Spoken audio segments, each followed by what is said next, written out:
आप 7 साल से एक हेल्थ इंश्योरेंस पॉलिसी भर रहे हैं, 18,000 रुपए प्रीमियम एनुअली, कभी क्लेम नहीं किया। इस साल हॉस्पिटल एडमिट हुए, क्लेम डाला 2.4 लाख का, इंश्योरेंस कंपनी ने रिजेक्ट किया। Pre existing condition not disclosed at the time of policy purchase. Condition थी माइल्ड हाइपरटेंशन, जो 3 साल पहले डायग्नोस हुआ था।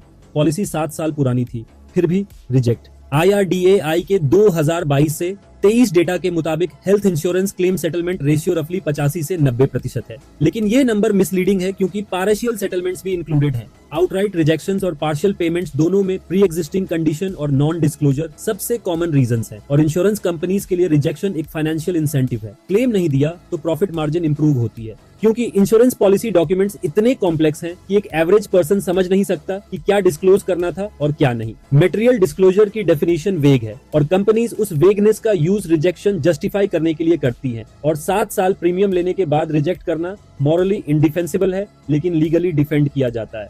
अब इसे ठीक कैसे किया जा सकता है? IRDAI ने 2023 में एक क्रिटिकल रूल अपडेट किया। अगर पॉलिसी 8 साल से ज्यादा पुरानी है तो इंश्योरर प्री एग्जिस्टिंग कंडीशन के बेसिस पे क्लेम रिजेक्ट नहीं कर सकता। यह मोटोरियम पीरियड रूल है। अगर आपकी पॉलिसी 8 साल से ज्यादा पुरानी है और रिजेक्ट हुई, ये इलीगल है। IRDAI बीमा भरोसा पोर्टल पे कंप्लेंट करो, 30 दिन में रिस्पांस मैंडेटरी है। अगर पॉलिसी 8 साल से कम पुरानी है, इंश्योरेंस ओम्बड्समैन में अपील करो। ये फ्री सर्विस है और अवार्ड बाइंडिंग होता है इंश्योर के लिए। आपने 7 साल प्रीमियम भर के एक सेफ्टी नेट खरीदा, इमरजेंसी में वो नेट हटा लिया गया। ये इंश्योरेंस का फेलियर नहीं, ये एक बिजनेस मॉडल है जिसमें प्रीमियम लेना गारंटीड है और क्लेम देना ऑप्शनल रखा गया। कमेंट में बताओ, क्या आपका या आपके किसी अपने का इंश्योरेंस क्लेम कभी रिजेक्ट हुआ? रीजन क्या दिया गया? ये रीजंस कलेक्ट करने होंगे, क्योंकि पैटर्न दिखेगा तो IRDAI इग्नोर नहीं कर पाएगा।